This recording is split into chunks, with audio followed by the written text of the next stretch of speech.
And welcome. This is Muhammad Iqbal Khan, advocate from Iqbal International Law Services. Hi guys, today आज का हमारा जो topic है have to be single parents of divorce. क्या divorce के बाद single parents कैसे बनता है और how it's possible as per law. How to be a single parents after divorce. How to be a single parents after divorce आज का ये हमारा टॉपिक है।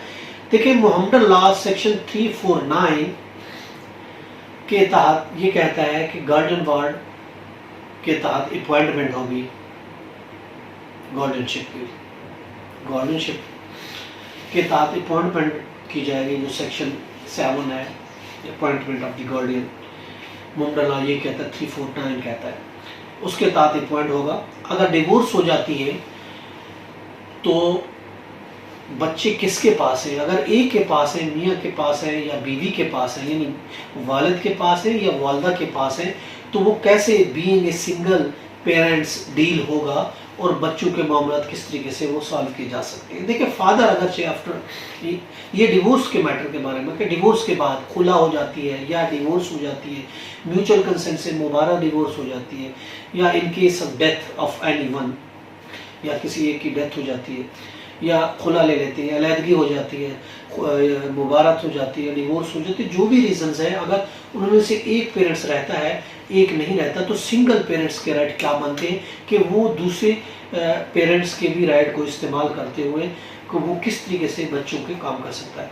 देखिए फादर अगर डिवोर्स हो जाती है और बच्चे की कस्टडी फादर के पास है तो father is a natural guardian है। याद रखिए फादर एक नेचुरल गार्डियन है, कुदरती लीगली, जो कि उसको all school of thought in Islamic law उसको एक्सेप्ट किया गया है, उसको एडमिट किया गया है कि वो एक लीगल गार्डियन है, नेचुरल गार्डियन है बच्चों का। वो कहीं भी ले जा सकता है बच्चों को, कुछ भी कर सकता है, उसके डॉक्यूमेंट बना सकता है, उसकी ट्रेवलिंग के लिए जा सकता है, आउट ऑफ कंट्री जा सकता है, कहीं भी जाएगा तो उसे कोई नहीं पूछेगा, उसको किसी किस्म की कोर्ट ऑर्डर की ज़रूरत है ना डॉक्यूमेंट्स की ज़रूरत है, किसी चीज़ की ज़रूरत नहीं है। और अगर माँ है, कस्टडी माँ के पास है और माँ बच्चों को कहीं लेके जाना चाहती है, ट्रेवलिंग करना चाहती है या उसके डॉक्यूमेंट बनाना चाहती है तो उस सूरत में उसको रिक्वायरमेंट होगी कि वो कोर्ट से गार्डियनशिप ले, जैसे कि सेक्शन 349 कहता है कि उसको गार्डियन वार्ड के तहत गार्डियनशिप लेना पड़ेगी। अब गार्डियनशिप वो कोर्ट से ले सकती है। अगर से देखिए कोर्ट में ये कहा गया है लॉ में 19B में गार्डियन वार्ड एक्ट में कि अगर फादर अलाइव है, वो कोर्ट के मुताबिक अनफिट नहीं है, ठीक है, और जिंदा है तो माँ को गार्डियनशिप नहीं दी जा सकती, ये भी कानून है।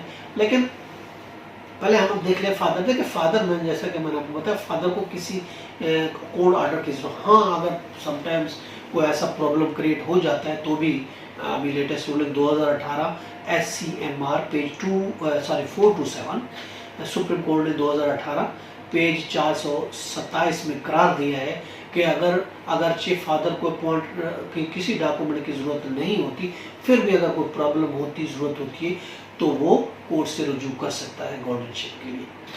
और देखिए कोर्ट 350 मोहम्मदन लॉ के तहत अपॉइंट करती है गार्डियनशिप, जो कि गार्डियन वार्ड एक्ट के साथ होता है।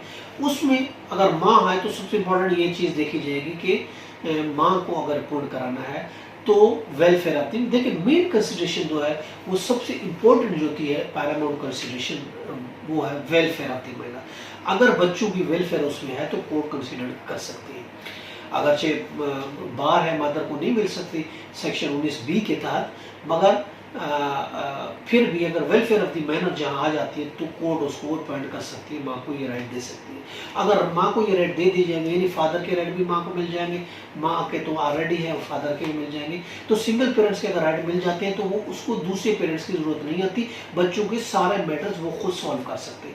जो भी मैटर्स हैं, इमिग्रेशन का मसला है, आउट ऑफ कंट्री जाना है, पासपोर्ट बनवाना है, NAC बनाना है, CRC है, बच्चों के चाइल्ड रजिस्ट्रेशन सर्टिफिकेट है नादरा में, और इसके अलावा ट्रेवलिंग के लिए ज़रूरत पड़ती है, कहते हैं अदर पेरेंट्स की या तो NOC दो या कोर्ट को गार्डियनशिप दो, तो इसके अलावा एजुकेशन के मैटर्स सॉल्व करने होते हैं, हेल्थ के मैटर्स हैं उनको सॉल्व करने होते हैं, इसके अलावा एडमिशन है, कहीं एजुकेशन का एडमिशन लेना पड़ता है, उसके अलावा ट्रेवलिंग है, आउट ऑफ कंट्री जाना है, इमिग्रेशन की प्रॉब्लम है, फ्यूचर प्लानिंग है, जो भी जितने भी मैटर्स होंगे, अगर सिंगल पेरेंट्स के अख्तियार हैं, गार्डियनशिप कोड ने आपको दे दी तो you are authorise to do all the matters, बच्चों के तमाम मामला, क्योंकि उसके सिंगल पेरेंट्स के जो इंटरेस्ट है वो बच्चों के इंटरेस्ट के खिलाफ नहीं होते, इस वजह से कोर्ट उसको पेंड कर सकते हैं। पेंड हो जाती है तो सारे मैटर्स वो खुद ही सॉल्व कर सकते हैं, उसको फिर दूसरे पेरेंट्स की जरूरत नहीं पड़ती। ये था आज का हमारा टॉपिक, इसके साथ ही आज का टॉपिक ख़त्म होता है।